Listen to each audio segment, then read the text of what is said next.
Just as the White House is caught in a political minefield over the Russia investigation, the Pentagon is taking its toughest line yet against Russia's resurgent nuclear forces. In its newly released Nuclear Posture Review, the Defense Department has focused much of its multi-billion nuclear effort on an updated nuclear deterrence focused on Russia. Russia considers the United States and the North Atlantic Treaty Organization, NATO, to be the principal threats to its contemporary geopolitical ambitions, the report says. The Defense Intelligence Agency currently estimates Russia has a stockpile of 2,000 non-strategic nuclear weapons including short-range ballistic missiles, gravity bombs and depth charges that can go on medium-range bomber aircraft, according to the report.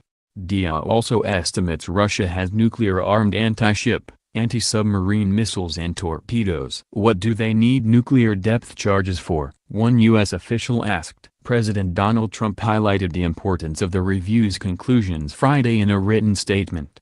Over the past decade, despite United States' efforts to reduce the roles and numbers of nuclear weapons, other nuclear nations grew their stockpiles, increased the prominence of nuclear weapons in their security strategies, and, in some cases, pursued the development of new nuclear capabilities to threaten other nations, Trump said. The strategy develops capabilities aimed at making use of nuclear weapons less likely. It enhances deterrence of strategic attacks against our nation, and our allies and partners, that may not come in the form of nuclear weapons. And, importantly, it reaffirms our commitment to arms control and nuclear non-proliferation, maintains the moratorium on nuclear testing, and commits to improving efforts to prevent, detect, and respond to nuclear terrorism, he added. The Pentagon is adamant the Nuclear Posture Review walks the line between maintaining a nuclear deterrence and encouraging controls on nuclear weapons. It reaffirms that the fundamental role of U.S. nuclear policy is deterrence and continues our clear commitment to non-proliferation and arms control, said Deputy Defense Secretary Patrick Shanahan. First mention of Russian nuclear torpedo system. The report also publicly acknowledges, for the first time, that Russia is developing a new intercontinental, nuclear-armed, nuclear-powered, undersea autonomous torpedo. Known in English as the Status 6 system, the program is described by U.S. officials as essentially a drone-type device fired underwater that can potentially travel thousands of miles and strike U.S. coastal targets such as military bases or cities.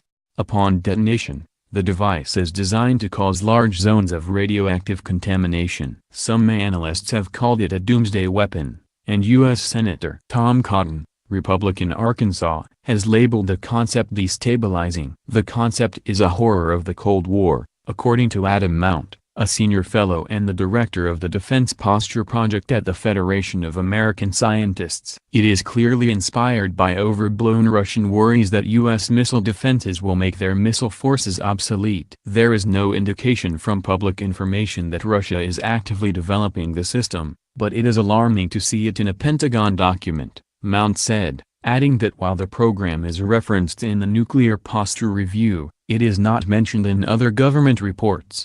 Low-yield nuclear weapons.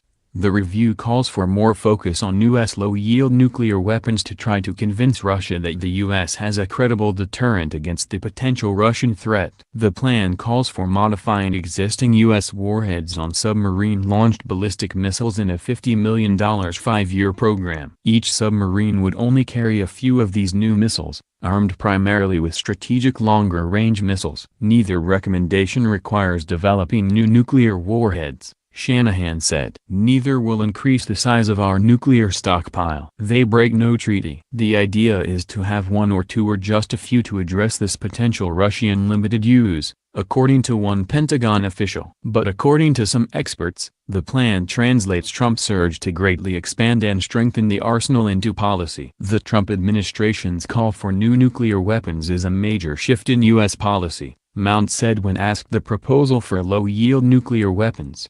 Programs for new nuclear weapons would follow our adversaries into a world where nuclear competition is commonplace. The programs would crowd out other military priorities, alarm allies, and have huge diplomatic costs, for minimal deterrence benefit, he said.